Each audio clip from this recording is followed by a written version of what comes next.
बोला. राऊत साहेब, आपण जर बघितलं काही वेळापूर्वीच रोहित पवारांनी एक व्हिडिओ ट्विट केलाय ज्यामध्ये राज्याचे कृषी मंत्री हे पावसाळी अधिवेशनामध्ये बसून मोबाईलवरती रमी खेळतानाचा हा व्हिडिओ. काय आपली प्रतिक्रिया? काय असणार प्रतिक्रिया? इतक्या अमानुष पद्धतीने राज्यकारभार चाललाय. जवळजवळ 3 महिन्यामध्ये महाराष्ट्रात 650च्या वर शेतकऱ्यांनी आत्महत्या केल्या. परवा तर 2 शेतकरी लातूरवरून मुंबईला चालत आले त्यांच्या प्रश्नांसाठी. त्यांना भेटायला, त्या शेतकऱ्यांना भेटायला आमच्या कृषी मंत्र्यांना वेळ नाही. गेल्या काही काळातली कृषी मंत्र्यांची विधानं पहा. अशा कृषी मंत्र्यांना किंवा अशा आमदारांना कृषी मंत्रीपद देऊन सरकारने काय महाराष्ट्राला कोणतं असं योगदान दिलंय शेतकऱ्यांच्या बाबतीमध्ये? कोणी कोणाचे व्हिडिओ पैशाच्या पेट्यांबरोबर येतात, बॅगांबरोबर येतात, कोणी रमी खेळताय, कोणी आमदार निवासात मारामाऱ्या करताय, कोणी आमदार विधानभवनात मारामाऱ्या करताय. ही महाराष्ट्राची परिस्थिती आहे. ज्या कृषी मंत्र्यांचं नाव तुम्ही घेताय, माझ्या माहितीप्रमाणे अमित शहा यांनी ज्या 4 मंत्र्यांना दस्तूर देण्याचं सुचवलेलं आहे त्याच्यामध्ये त्यांचंही नाव आहे. अमित शहानी 4 ते 5 मंत्र्यांना वगळण्याच्या संदर्भातल्या सूचना मुख्यमंत्र्यांना केलेल्या आहेत. एकनाथ शिंदे यांनाही केलेल्या आहेत त्यांच्या मंत्र्यांसंदर्भात. आणि राष्ट्रवादी काँग्रेसचे जी काय नावं आहेत त्याच्यामध्ये संबंधित कृषी मंत्र्यांचं नाव असल्याची माझी पक्की माहिती आहे. सर, अधिवेशनामध्ये जर आता विषय आलेला असेल ऑनलाईन गेमिंगचा, तर सरकार म्हणतं की सरकार इतर अवैध धंद्यावर कारवाई करतं, मात्र ऑनलाईन गेमिंग असेल, रमी सारखे जे ऑनलाईन बेटिंग ऍप असतील, गॅम्बलिंग ऍप असतील, हे सरकार जे आहे केंद्रातलं इतके दुटप्पी आणि ढोंगी आहे. छत्तीसगड मधल्या अनेक राजकीय नेत्यांवरती कारवाई झाली ऑनलाईन गेमिंग ऍप संदर्भात. आपण पाहिलं असेल, भूपेश वाघेल माजी काँग्रेसचे मुख्यमंत्री, त्यानंतर त्यांच्या चिरंजीवांना अटक केली ईडीने. पण अशाच प्रकारचे गुन्हे महाराष्ट्रातले राजकारणी करतायत, सत्ताधारी करतायत. त्यांची इन्व्हॉल्वमेंट मोठ्या प्रमाणामध्ये ऑनलाईन गेमिंगच्या पैशामध्ये आहे किंवा व्यवहारामध्ये आहे. त्यांच्यावरती ईडीनं किंवा सीबीआयनं कोणतीही कारवाई केली नाही, जी छत्तीसगड, झारखंडच्या किंवा दिल्लीतल्या अनेक उद्योगपती आणि राजकारण्यांवर केली. हा दुटप्पीपणाच आहे ना. बोला. सामनात आज उद्धव ठाकरेंच्या मुलाखतीचा दुसरा भाग प्रसिद्ध झालाय. मी त्यांना काही राजकीय प्रश्न मनसेशी युती संदर्भात विचारलेले आहेत, राज ठाकरेंची युती संदर्भात. त्यात त्यांनी त्यांची भूमिका स्पष्ट केली. ते असं म्हणतात की ठाकरे बंधू एकत्रच आहेत, कोणाला काही प्रॉब्लेम आहे का? आणि त्यांचं असं म्हणणं आहे की मी आता सुद्धा राज ठाकरेंना फोन करू शकतो, त्यांच्याशी बोलू शकतो, त्यांना कधीही भेटू शकतो. राजकीय युतीचे स्पष्ट संकेत, स्पष्ट भूमिका उद्धव ठाकरेंनी मांडली. असं आहे की जर शिवसेना पक्षप्रमुखांनी आता isakal.com आहे देशातील नंबर 1 ची मराठी न्यूज वेबसाईट. प्रत्येक अपडेटसाठी isakal.com ला नक्की भेट. अशा प्रकारची संकेत दिले असतील तर त्यांचा जो प्रश्न आहे, कोणाला काय प्रॉब्लेम आहे का? त्यांनी आजच्या मुलाखतीमध्ये एक प्रश्न विचारलाय ना, ठाकरे बंधू एकत्रच आहेत, कुणाला काही प्रॉब्लेम आहे का? कुणाला काही समस्या, अडचण, पोटशूळ आहे का? माझाही तोच प्रश्न आहे. जर श्री राज ठाकरे यांनी मीरा भाईंदरच्या सभेमध्ये एक सकारात्मक वक्तव्य केलं आहे किंवा माननीय उद्धव ठाकरेंनी आज मुलाखतीमध्ये एक वक्तव्य केलं आहे, त्याच्यामुळे ह्याच्यावरती फार तुम्ही चर्चा न करता भविष्यात ज्या काही घडामोडी घडणार आहेत त्याकडे तुम्ही लक्ष ठेवलं पाहिजे, इतकंच मी सांगेन. पण राज ठाकरे ज्या पद्धतीनं विधानं करत आहेत, भूमिका मांडत आहेत, त्यांच्या पक्षाचे कार्यकर्ते उत्तर भारतीयांना, परप्रांतीयांना मारहाण करत आहेत मराठी या विषयावर, ते लक्षात घेत त्यांच्या विरोधात याचिका दाखल करण्यात आली सर्वोच्च न्यायालयात की त्यांच्या पक्षाची मान्यता रद्द करा. बघा, ठाकरेंना गुन्हे, याचिका, सुप्रीम कोर्ट, हायकोर्ट नवीन नाही. मग माननीय बाळासाहेब ठाकरे असतील, माननीय उद्धव ठाकरे असतील का माननीय राज ठाकरे असतील, या याचिका कशा करतायत?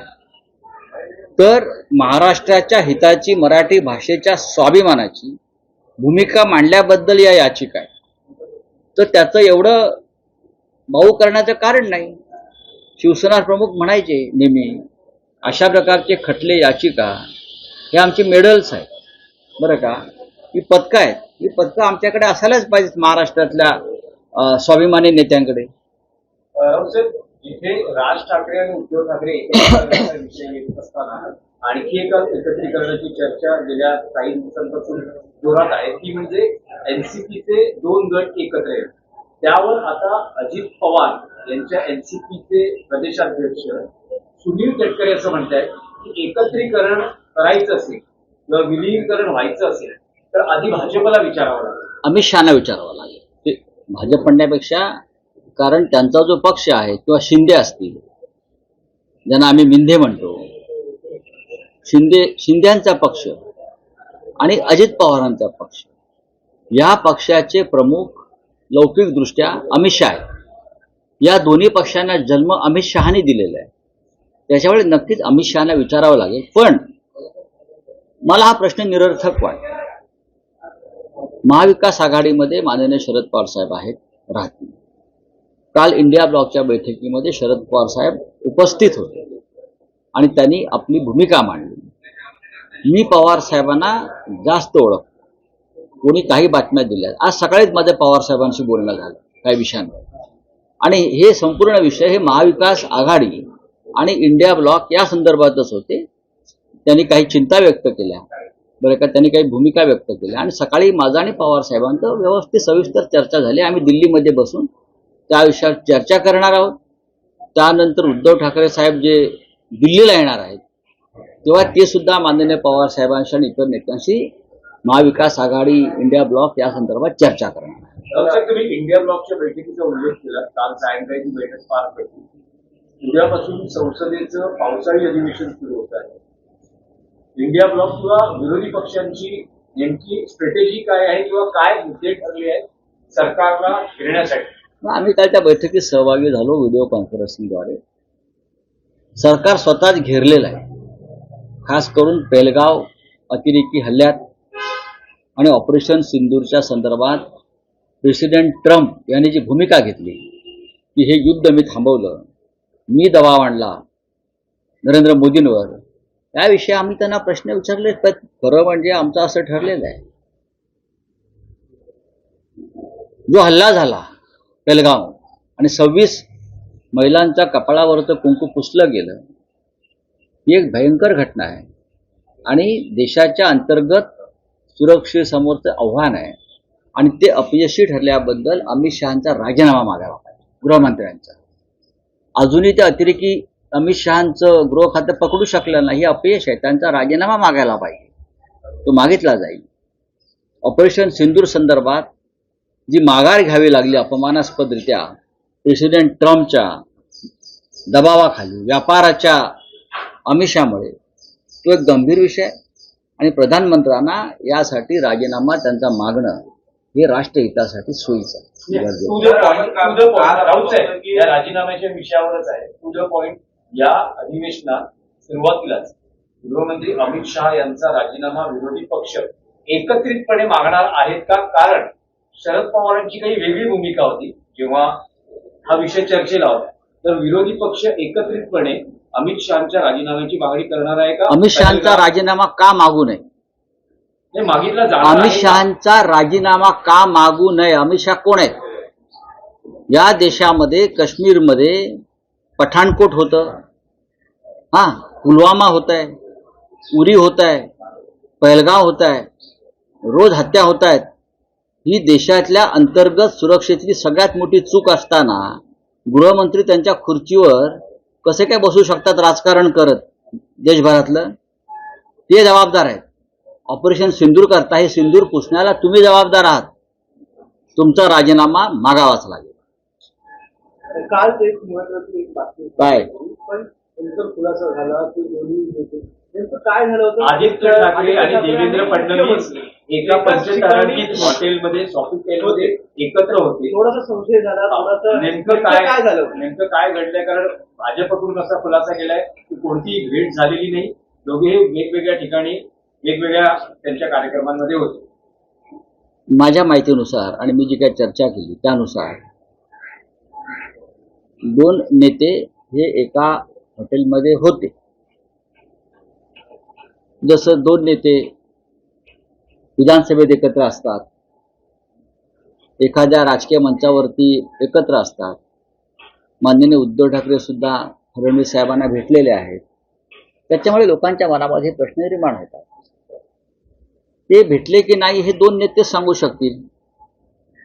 हा एक नक्कीच, पण मुंडे गटाच्या पोटामध्ये भीतीचा गोळा त्याच्यामुळे नक्कीच आला असं मला कोणीतरी असं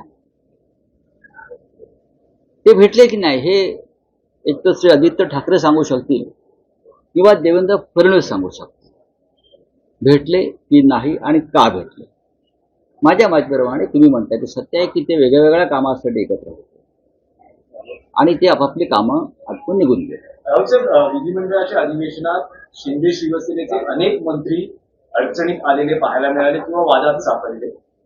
अधिवेशन संपताना गृहराज्यमंत्री योगेश कदम हे एका बार प्रकरणात वादात सापडलेले दिसत आहेत आणि त्यांच्या राजीनाम्याची मागणी उद्धव ठाकरे शिवसेनेतर्फे केली गेली आहे आणि यावर आता अनेक खुलासे केले जातात.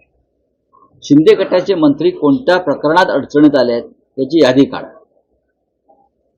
एक मंत्री टॉवेलवर आमदार निवासमध्ये मारामाऱ्या करतो, टॉवेलवर उघडा बंब, शिवराळ भाषा वापरत. दुसरा मंत्री त्याच्या घरामध्ये सिगरेटचे झुरके मारत बनियनवर, एक टॉवेलवर एक बनियनवर पैशाच्या भरलेल्या बागा दाखवतोय देशाला, महाराष्ट्राला, की आम्ही किती श्रीमंत आहोत, आम्ही कशी लुटमार केली आहे.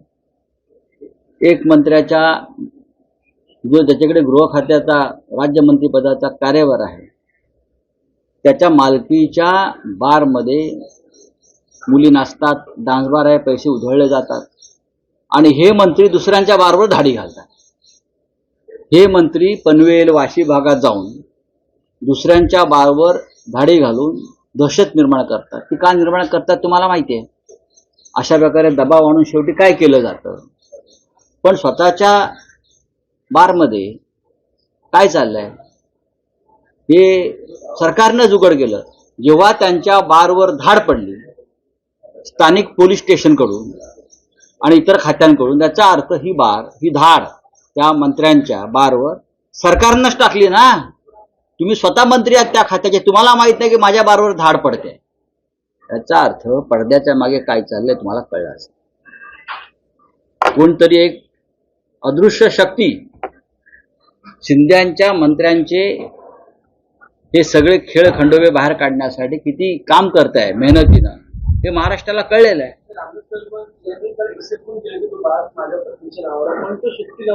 तो कोणी असेल हो, आणि तो डान्स बार नाही असंही त्यांनी म्हटलं. पोलिसांचा रेकॉर्ड पाहत म्हणजे समतानगर पोलीस स्टेशन FIR मध्ये काय आहे. याचा अर्थ ज्या खात्याचे मंत्री त्यांचे चिरंजीव आहेत ते पोलीस त्यांच्या विरुद्ध खोटा FIR केलाय का मंत्र्याच्या विरुद्ध किंवा त्यांच्या कुटुंबाच्या विरुद्ध. राजीनामा द्या. तुम्ही राजीनामा दिला पाहिजे. मी गृहमंत्री देवेंद्र फडणवीस यांचे अभिनंदन करतो की ते कोणाचाही मुलाहिजा न ठेवता गृह खात्याचा अशा पद्धतीने काहीतरी काम करतायत. बाकी राजकीय सोडून द्या.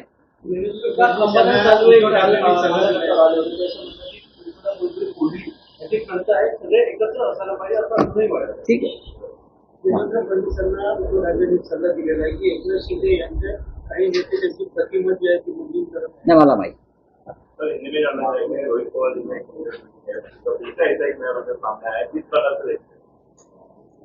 देखिए वो महाराष्ट्र के कृषि मंत्री है.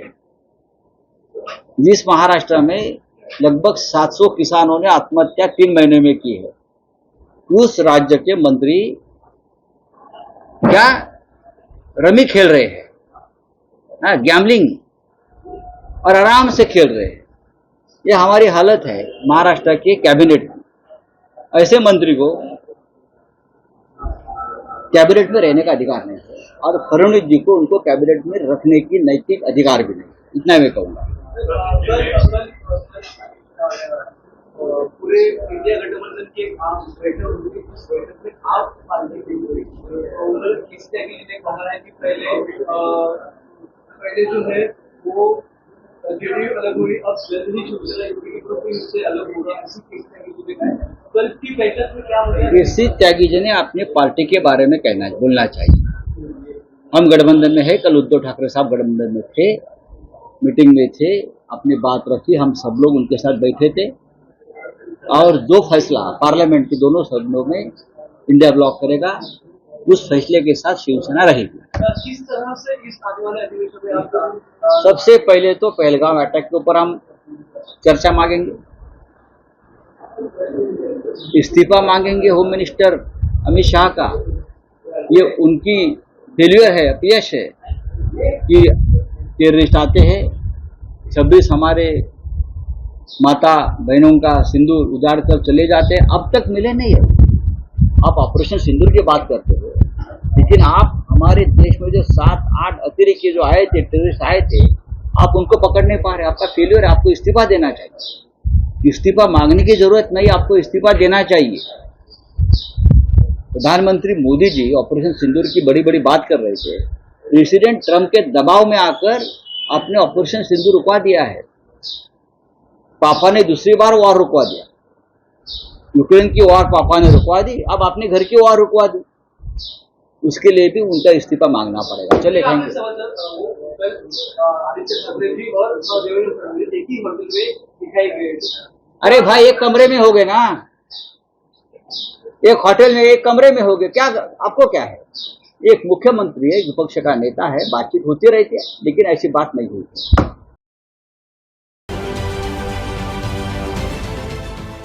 देश विदेशातील प्रत्येक घडामोडींचे लाईव्ह अपडेट मिळवण्यासाठी आता साम टीव्हीच्या सर्व सोशल मीडिया प्लॅटफॉर्मला लाईक, फॉलो आणि सबस्क्राईब करा। तसंच सर्व नोटिफिकेशनसाठी बेल आयकॉन प्रेस करायला विसरू नका।